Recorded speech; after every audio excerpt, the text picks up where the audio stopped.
Hello, my name's Scott Davis. Welcome to New World Birth. By accessing this presentation, you're inviting me to share this information regarding our passage through this challenging and very hopeful time. And this is the December neutrino forecast for 2013. Human design is based on four ancient wisdom systems as a bridge to understanding our potential, to discover our path, to making decisions that are correct for us as individuals. And those traditions are astrology, the I Ching, the Hindu Brahmin chakra system, and the Kabbalistic tree of life. And you're probably wondering how all these systems work together in HD. Well, we start by looking at the sun, the moon, the other planets and nodes, and we're looking specifically in this diagram at the ones that are in black. This is the just now chart for just right at midnight on December 1st. And what we're doing is we look at those positions, those planets, as we would in astrology, but instead of relating them to zodiological constellations or to each other by the angles that we make, we look at them in relationship to the hexagrams of the I Ching. Here's a blow-up of that diagram, and these stacks of lines around the outside, those are the denotation of the I Ching hexagrams. There are 64 of them. And as we can see in this diagram, here again we have the circle with the dot in it. That's the sun. It's in Sagittarius, but it's also in the 9th hexagram, and the 9th hexagram is here, and it is yang, yang, yang, yin, yang, yang. And what we do is each one of those 64 hexagrams of the I Ching is then mapped to specific locations in the body graph, of which there's also 64. For instance, on the beginning of December, we would look at this position here of the sun in the 9th hexagram, and its location in the body graph is right down here, coming from the sacral and pointing down towards the root. All the center, all these shapes in here are called centers, and they represent the next stage in our evolution as humans, from having 7 chakras, which the 7-centered being was on this planet up until 1781, and then anyone who was born after 1781 has 9 centers. The pathways between the centers are called channels, and they come from the Kabbalah. These black strips of paper on the diagram represent the gates that are being activated by the sun, the planets, and the nodes, regardless of whether they form a channel. I'm not going to be following the moon in this demonstration because it moves so fast that it activates 3 to 4 gates in a day. So anyway, the sun is in the 9th hexagram, and it is mapped to an opening in an energy channel called the gate, which is right here. And the 9th gate is the gate of focus, the taming power of the small, and it is located in the lower right edge of the sacral center. It's in a collective logic energy path called concentration when it's connected to the 52. And I found that human design is an amazingly accurate, and I use it as my primary tool when I provide readings. And we have the following gates or potentials at the beginning of December. We have the sun in the 9th. We have the earth is up here in the 16th gate of skills. The north node is in the 28th gate of what's our purpose. The south node in the 27th. This is about protection and care for children and for people who perhaps cannot protect or care for themselves. Mercury is up here in the 43rd gate, giving us communications and thoughts about freaky ideas or genius ideas. Sort of depends on how you choose to articulate those. And then we have Venus up here in the 61. This is inspiration for mysteries, for trying to know what cannot be known. Mars over here in the 6th gate. This is about being open or closed to intimacy. Jupiter in the 53 would like to begin something new. Saturn is up here in the 1st gate, This is about creative self-expression. Uranus in the 17 is about opinions. Neptune is in the very spiritual gate over here, the 55. And then Pluto is in the 38, which is about what's worth fighting for. So obviously not every gate activation forms a channel, but this information can be very helpful if you know the potentials in your own personal body graph. And you can get your human design chart by going to jovianarchive.com and clicking on the button that says get your free rave chart, and then just entering in your birth information. All of December, we have the channel of struggle, and that's this channel right here. And we had it for almost most of November. I think there was maybe 4 or 5 days when we didn't have the channel of struggle. At this point, it's being activated by Pluto in the 38 and the North Node up here in the 28. And it's going to be with us until January 31st, 2014. So this is a long period for this definition, and so it's important that we talk about it. What is it about? This brings experiences where people struggle against overwhelming odds. It's through this archetypal hero's journey of fighting for our purpose that empowers others to stubbornly fight for what holds meaning for them. This is about empowerment that comes from being who we're meant to be instead of following the conditioning of our families, schools, religions, governments. It's an individual channel, and the individual channels are all said to be deaf. So folks don't really hear the other, and thus become distracted from their authentic path. And for me, the key to utilizing this energetic is that the struggle is worthwhile when you're fighting for something that has meaning and purpose in your life. And we have several months to learn from our struggles, or simply be conditioned by them. Following your human design strategy and authority will ensure that your purpose will unfold. And this reminds me of like Chrysalis. Chrysalis, the caterpillar that's in a cocoon in its pupa stage. It's the struggle to emerge as a butterfly, and it's through this struggle that the mechanics that it needs for its transformed vehicle become available to it.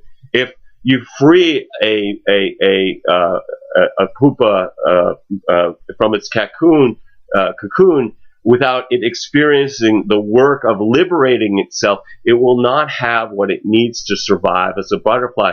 And my experience of friends with this channel is that I have to make them wait when they seek my guidance.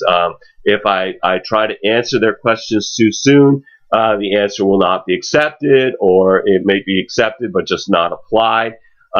So they also seem to need to stay in disagreeable situations longer than most folks, where one person might realize that they've expended so much effort and perhaps gained 80% of the wisdom offered from an adverse situation or relationship. The folks I know with the channel of struggle, they're here like to suck the marrow out of that experience. So they often put in double the effort to extract an additional 15% of wisdom from the same type of situation. So for double the effort, they increase their learning from 80% to 95%. Obviously, these numbers are arbitrary, but it's just to illustrate a point. But it's really about how much more they can get by putting in this extra effort to gain more from the experience of any situation or relationship. And those of us who have definition in these integration channels, which are the 34, the 57, the 10, and the 20, so any of these, one of the things to be aware of is that the 28 acts as a siphon that is drawing on our instinct for survival, which is what the integration channels are all about. Like for me, I have the 34, and I've seen my power depleted by the struggle of others. Of course, I'm conscious of this, And these are people I care about. So, this is part of the dance of being incarnated as a human. We're here to have these experiences. Don't let anybody fool you. We're here to be conditioned. It's just what you do with it and how much power you let it have in your life. So anyway, December 1st, we have the sun in the 9th hexagram, which in the Ravi Ching is described as focus, the taming power of the small. The potential that can be fulfilled through detailed attention to all pertinent aspects. It's in the 4th line at midnight of the 9th hexagram. This is described as, and all my times I'm going to be referencing are Eastern Standard Time. So you're going to want to convert those times to whatever your location is on the globe. Anyway, again, the sun, 9th hexagram, focus in the 4th line. It's dedication, regardless of the pressures or stress, the disciplined attention to detail. And then at 8:05 a.m., it then shifts to the 5th line, which is faith. Trust that detailed adherence will lead to fulfillment. Also on the 1st, Mercury moves from the 43 up here down to the 14. So this shift these are both individual channels. So this shift here is acoustic. It's about sound. It's important to realize some of these things because we're looking at Mercury, and Mercury throughout any system you look at Mercury, the Greek gods or Roman gods or astrology or human design, in every single one of those systems, Mercury is the messenger of the gods. It's about communications. It's about the expansion of human consciousness through communications, but it's not just the words. It's also as music. So what do we need to communicate in this life? This might be experienced as a time where people are communicating more about their resources or lack thereof. The first line is money is everything. And Mercury is detriment in the first line of the 14, where folks might try to avoid a problem by throwing money at it, or energy alone can never be the key. Those are keynotes of the detrimented 14.1, where Mercury is. December 2nd, the sun then moves into the 6th line of the 9th hexagram, and this occurs at 6:16 a.m. Eastern Standard Time. The sun in the 9-6 is gratitude, the joy that comes from accepting small rewards for small victories. December 3rd, the sun then moves, and it moves from the 9th hexagram to the 5, coming out of the sacral center. And anytime the sun moves, the Earth also moves, because they are. It's an axis. It's 180 degrees, and the Earth it moves to the 35th gate. So right over here, and this shift happens at 4:27 a.m. Eastern Standard Time. The sun in the 5th gate of fixed rhythms, waiting, the fundamental attunement to the natural rhythms, waiting as an active state of awareness. And in the first line, this is perseverance. If the captain must, he goes down with the ship. The courage and power to maintain one's own rhythm in the face of adversity or the detriment. Just so you know, I'm going to be, if the sun is not exalted or detrimented in any particular line, I'm going to give you both the exaltation and the detriment. So the detriment of this is premature cutting of one's natural flow when challenged. So this way you get the full spectrum of what that means. If it's exalted or detrimented, I will only read that specific interpretation. Okay, on the 4th, Mercury then moves from the 14. So it's moving out of this gate. It goes to the 34. And Mars is also on the move. It's leaving the 6th gate, and it goes to the 46th gate. And let's move this up a little bit. And these, again, when we're talking about Mercury, we're talking about communication. And what do we need to communicate in the 34th gate? Well, power. And it's the first line. It's the bully. It's the indiscriminate use of power. This time period begins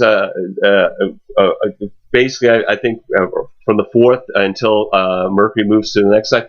Notice that if you hear people talking and discussing power more, who has it, who doesn't have it, different types of power, whether it's monetary power, political power, spiritual power, physical power, intellectual power, just watch and see how that, if there's part of that is the communication within your movie.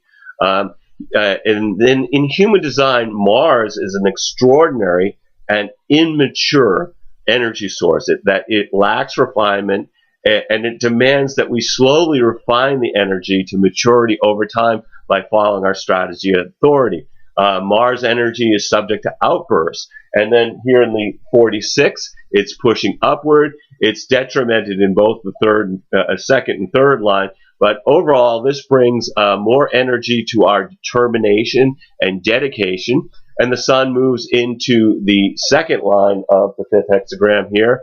And that it have on the 4th at 2:37 a.m. Eastern Standard Time. This is keynoted as inner peace, the ability to ignore temptation and to take premature action, the power to be comfortable in one's own rhythm, or the drive that is constrained by a fixed rhythm. So that's the exaltation and then the detriment.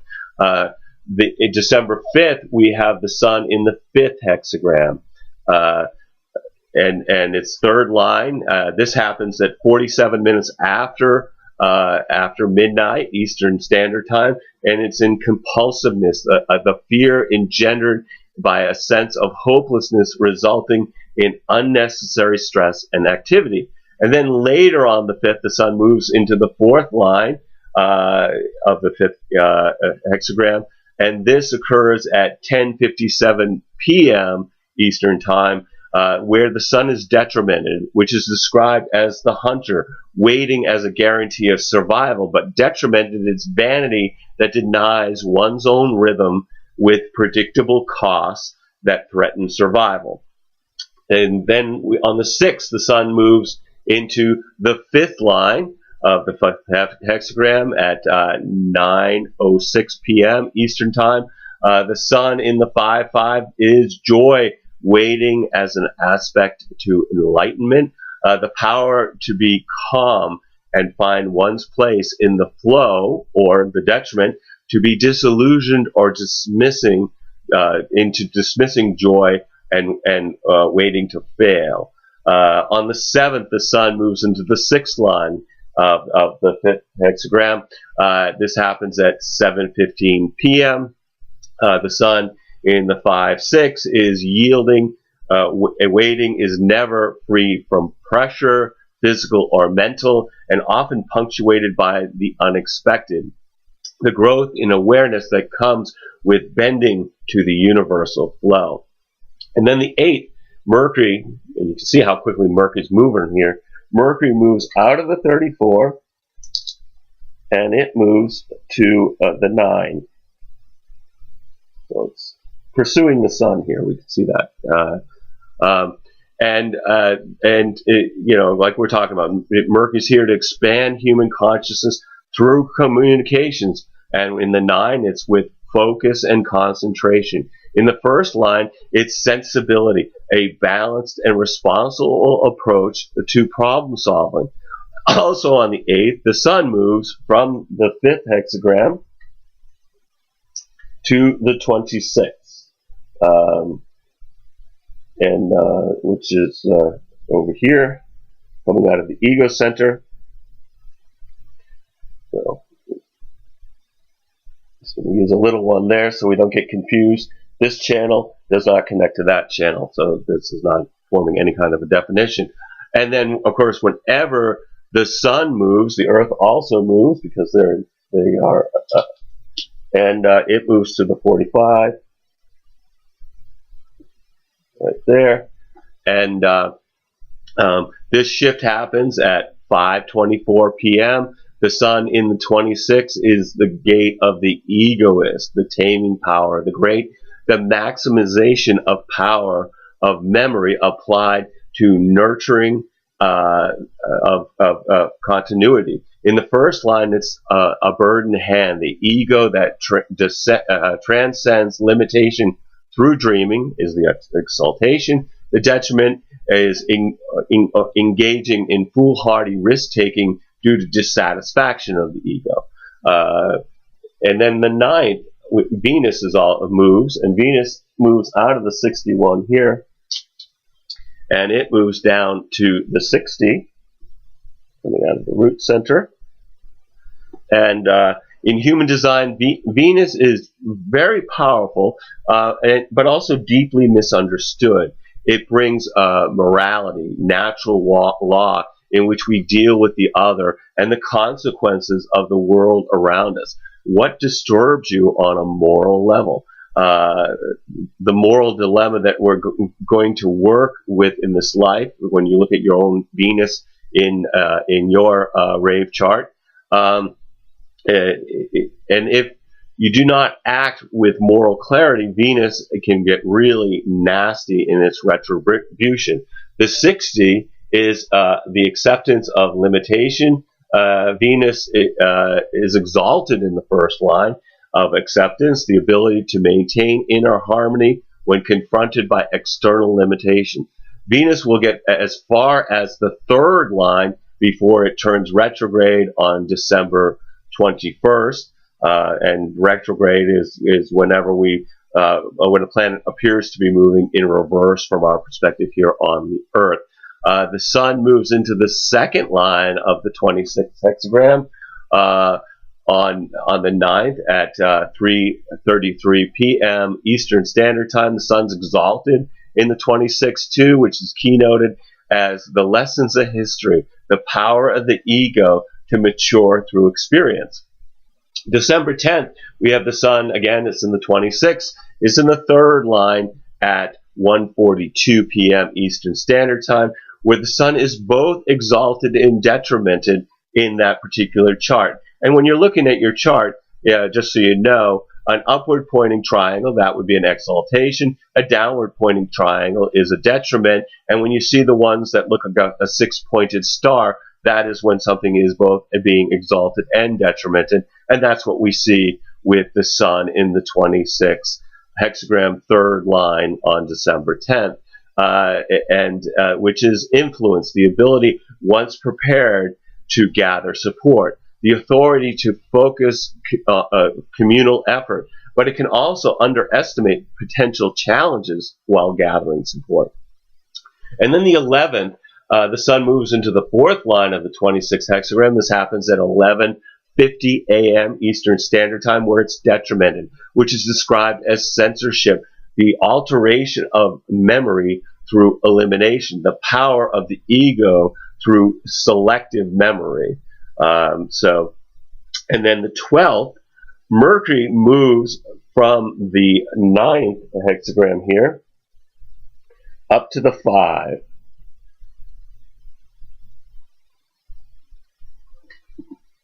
And to emphasize, so Mercury moving there is emphasizing communications that are going to be about the natural rhythms of life and through waiting. The sun is in the 12, on the 12th, the sun moves into the fifth line of the 26th. This is at 9:58 a.m. Eastern Standard Time. The sun in the 26th, 5 is adaptability, maximum potential to attract others through the power of memory, or, in the detriment, a resistance and dissatisfaction when basic changes to nature are necessary, the resistance to adaptation. The 13th of December, the sun moves into the 6th line of the 26th. and this is at 8:06 a.m. Eastern Time. Sun's is exalted in the 26.6, which is authority, the natural attainment of influence justified by the correctness of actions, the embodiment of reason and purpose that passes the test of time. The 14th, the sun moves out of the 26, so coming out of the 26, and it goes into the 11. And again, when we have the sun move, the earth also moves, and the earth moves out of the 45 and into the 12. So, this shift happens at 6:14 a.m. The sun in the 11th gate of ideas, it's also peace, a harmonic condition in the individual or society that permits assessment before renewed action. In the first line, it's attunement, the serendipity of being at the right place at the right time, the gift of finding those who value your ideas, or the detriment, the sense that nobody will value them. Then on the 15th, Mercury moves from the 5 to the 26. So it's out of the 5, and it's in the 26, and you can see how quickly it's catching up on the sun in this process. And Mars moves out of the 46 and into the 18. Find your next.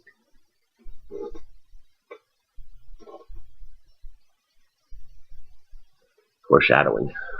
Anyway, Mercury in the gate of the egoist, the trickster, the taming power of the great, the maximization of power of the memory applied to the nurturing of continuity. I suspect folks will be better at selling their ideas, their wares, their beliefs through communication, where folks might even get a little stretched with their facts in a way to entice the buyer.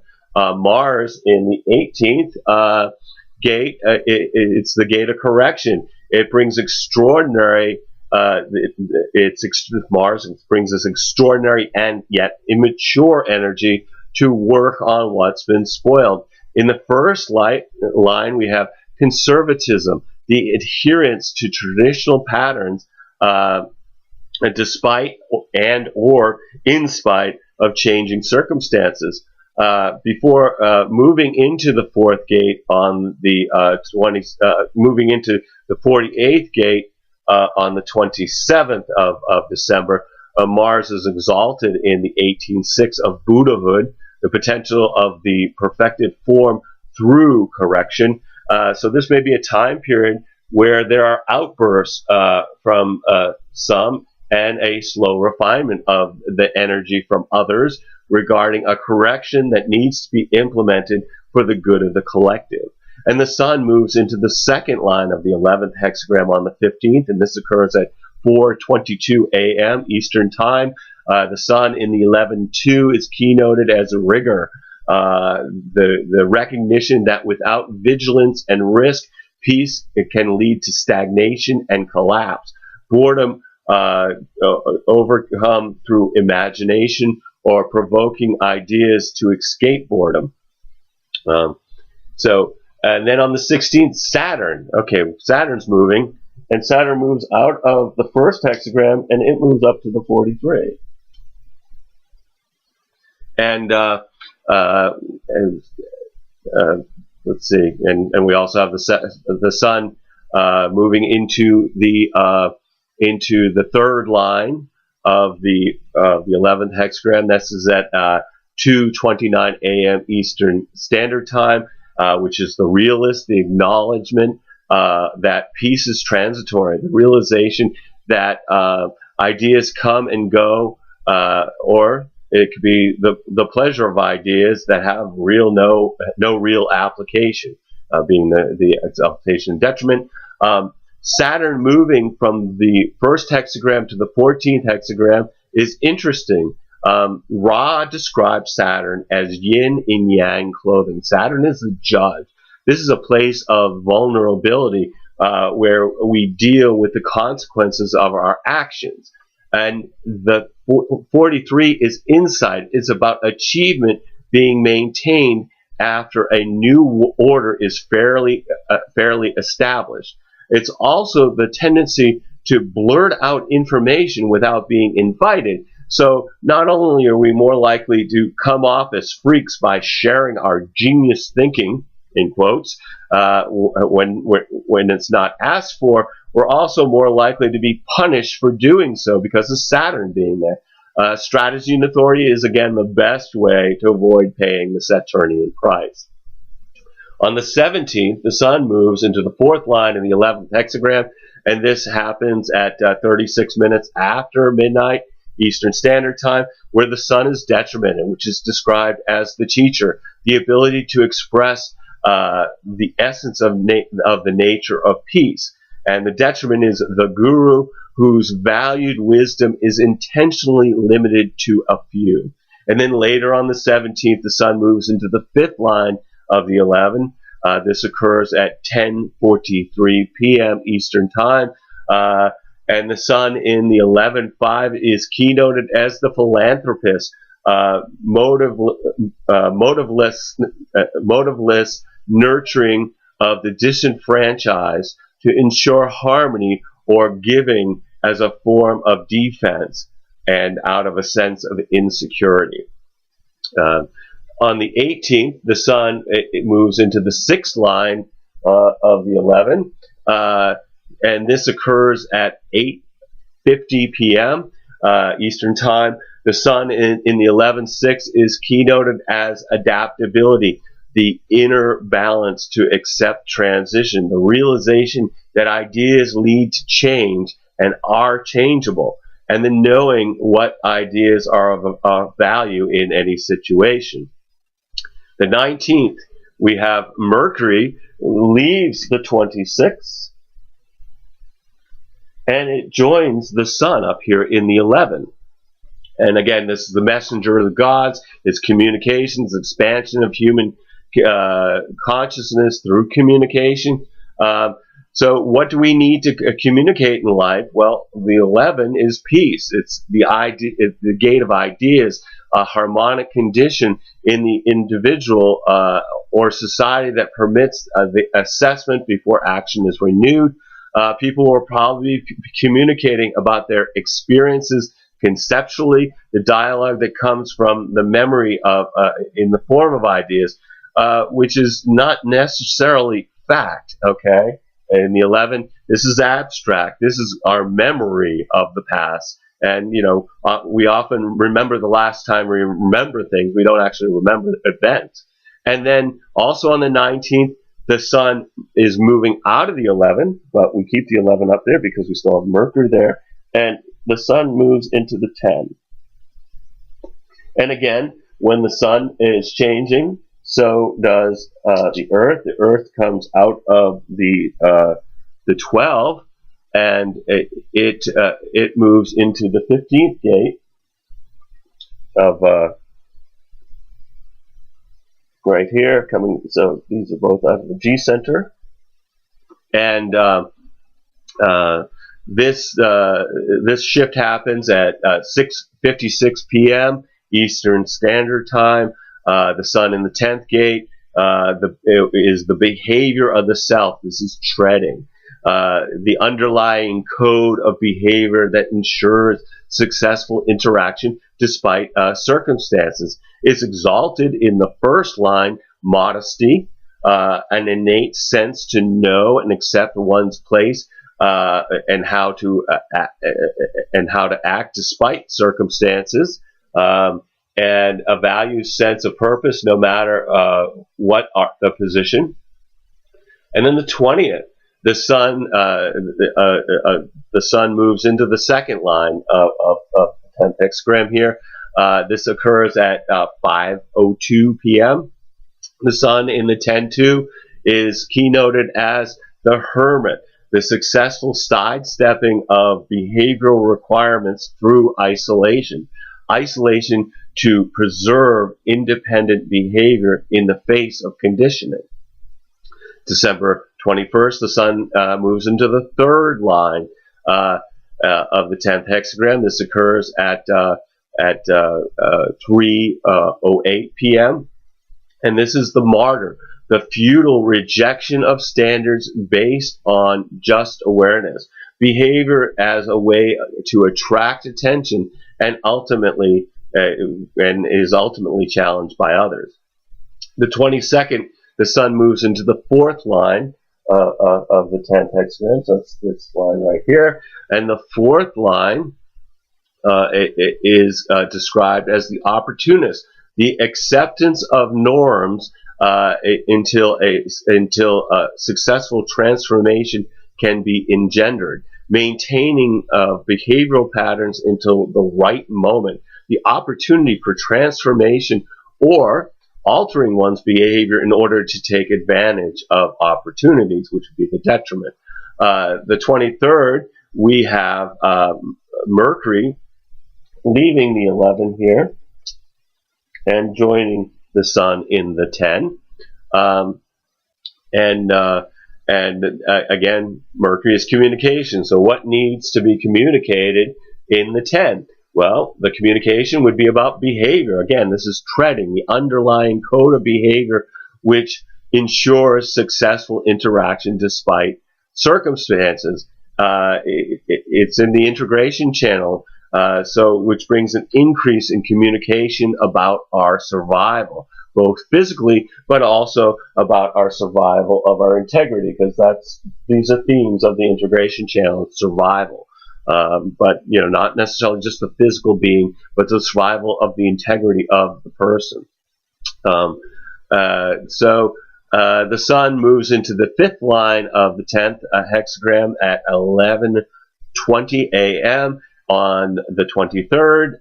The sun in the 10:5 is keynoted as the heretic, direct and overt challenge to the norms, principal behaviors which directly challenge tradition, which also may eventually be punished. We have heretics know this well. The 24th, the sun moves into the sixth line of the 10. This occurs at 9:25 a.m. Eastern Time. The sun in the 10:6 is keynoted as the role model, the perfect expression of norms through action rather than words, or the hypocrite, where the behavior is restricted to words rather than actions. Do as I say, not as I do.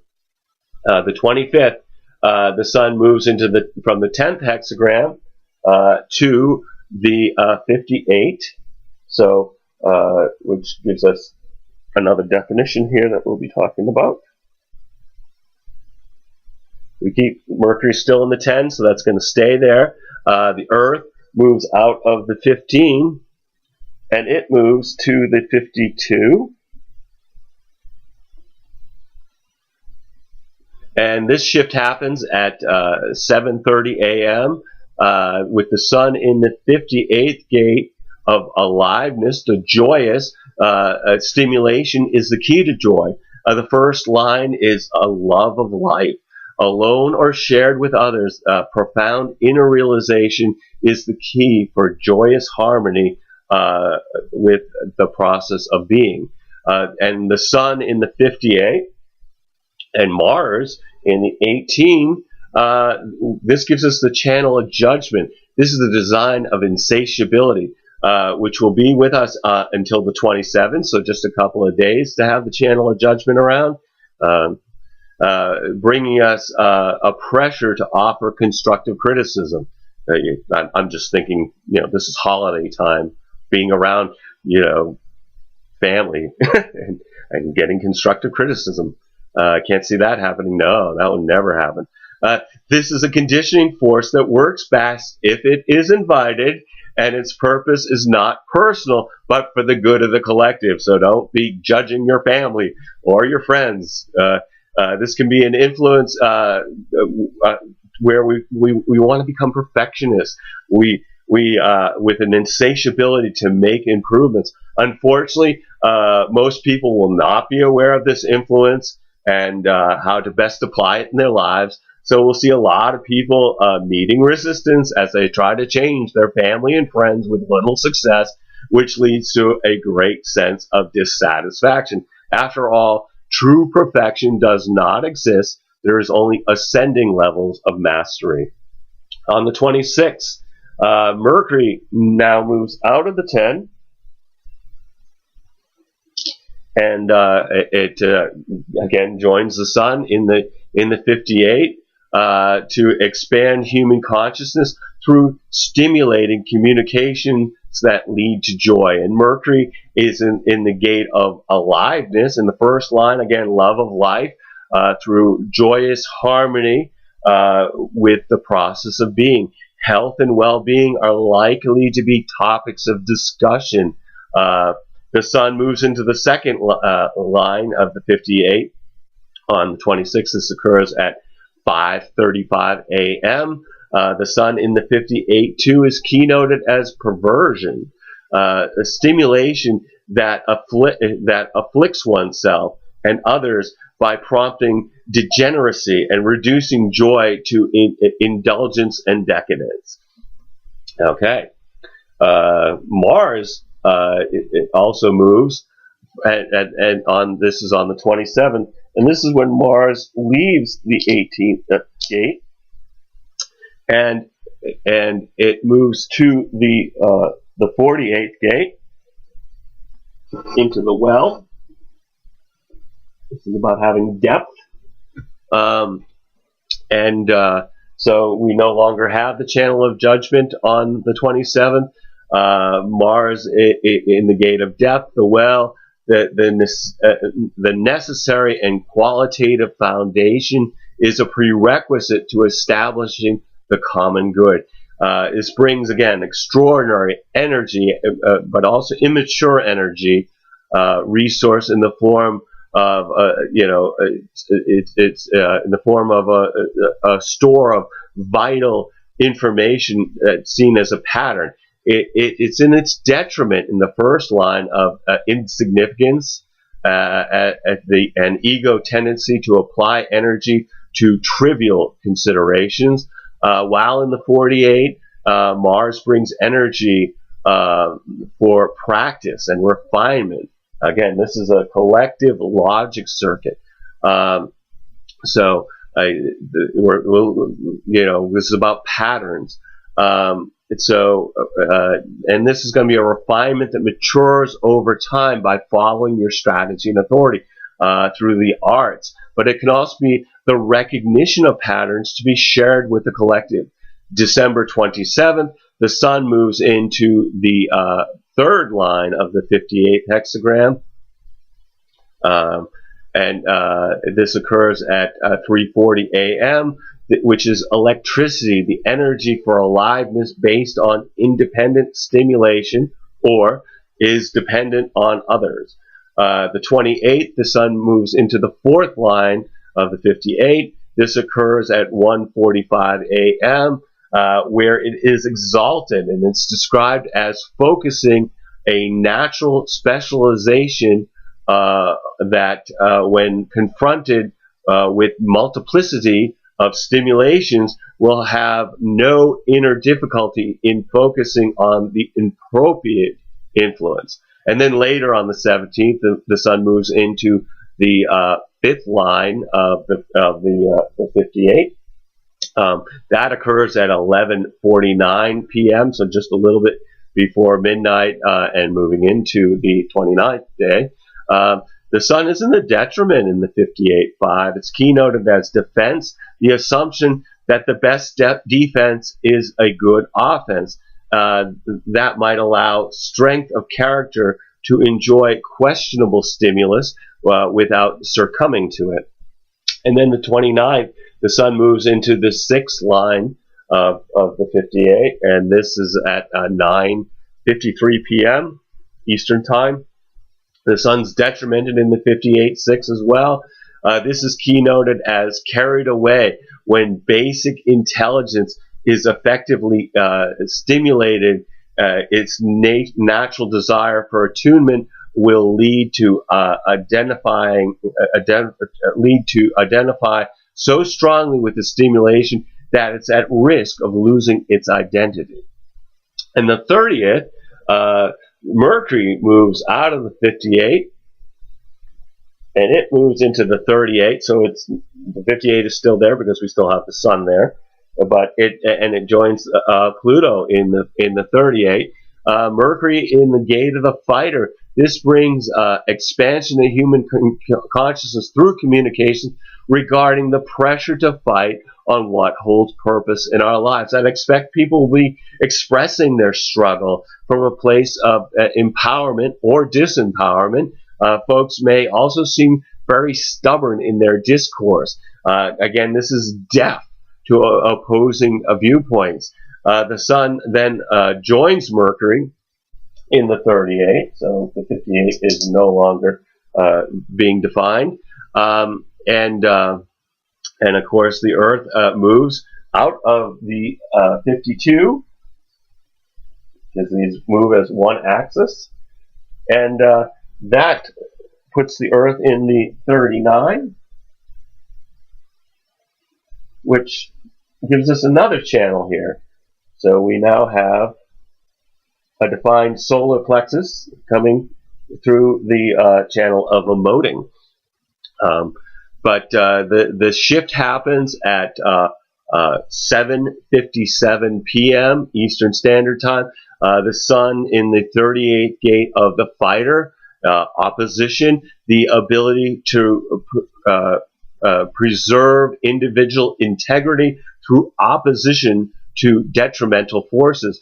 In the first line, it's qualification, tempering opposition based on the circumstances, a psychic gift of knowing when and how to fight, or the drive to fight as a general rule. That's the detriment. The Earth in the 39, connecting with Neptune in the 55. Again, this brings the channel of emoting, and it's going to be with us until January 5th. So this will be a time period where people feel a pressure in the form of an emotional wave. And the best way to deal with this level of sensitivity is to appreciate the lows as well as the highs, recognizing that it's all part of the human experience and is temporary for those of us who don't have this channel defined in our birth charts. This brings lessons that yield wisdom as long as we stay present in moving from hope to despair, back to hope in a cycle. We can tap into great creativity by fueling our melancholy or that feeling of feeling blue into some form of artistic expression. This also brings deeply romantic acoustic sensitivity. Again, this is another individual channel. Listening to music or talking with a loved one will be particularly favored. And then the sun moves into the second line of the 38th hexagram on the 31st, New Year's Eve. In the Gregorian calendar, in January, we'll talk about the Rave New Year, which does not happen on January 1st. It will happen on January, I believe it's the 21st or 22nd, one of those two days. I've looked it up, but I'll have that in the January report. So anyway, the sun's exalted in the 38 too. It's keynoted as politeness, opposition that does not transgress normal codes of behavior, the value of discretion. So anyway, no matter what energies are conditioning you during December, take some time to be in the flow of the planet by being in nature or watching a sunrise or a sunset, communing with the stars, being conscious of the moment through introspection, meditation, or just really being truly present with somebody you love, because every day we have is a blessing, no matter what dramas beckon to distract us. We're all here just giving the performance of a lifetime on the world stage, but just take some time out to observe the play as well as acting your part by remembering you're a spiritual being that's having a human experience. I want to thank you for checking out New World Birth.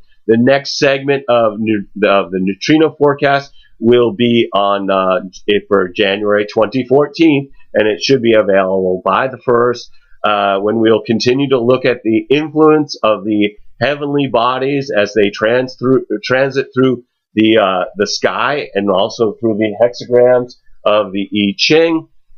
Like I said, I will include the Rave New Year interpretation in that January report.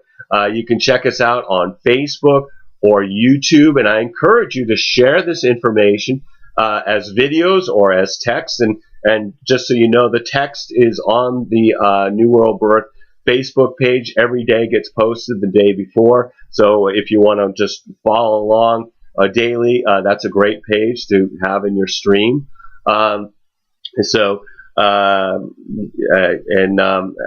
I'll be also, I'm going to be discussing the transits of December 2013 and providing some short human design readings for the participants of the Earth Needs Rebel show on Orion Talk Radio. That will be on Monday, December 2nd. If you happen to be seeing this after Monday, December 2nd, I will also be doing a January show. Basically, my shows on the Earth Needs Rebels is it's the first weekday of the month, so it'll be on New Year's Day, and the shows are at the show begins at 1 p.m. Eastern Standard Time, but I don't actually come on until about 1:30. Anyway, I invite you to contact me at newworldbirth@yahoo.com if you have any questions or wish to schedule a reading. So if you've been thinking about getting a reading, please contact me. I would love to provide you a reading during these uncertain times. You're going to need to either be able to call me in Maine in the USA, or we can connect on Skype to receive your reading. We're also been accepting donations to try to keep these reports freely available. As always, I'm blessed that you've taken the time out to connect with my passion for these ancient mysteries and their application to our journey in this incarnation. The light in me honors the light in you. Namaste, in Lakesh, and as Ra would say, love yourself. So peace, and look forward to connecting next time.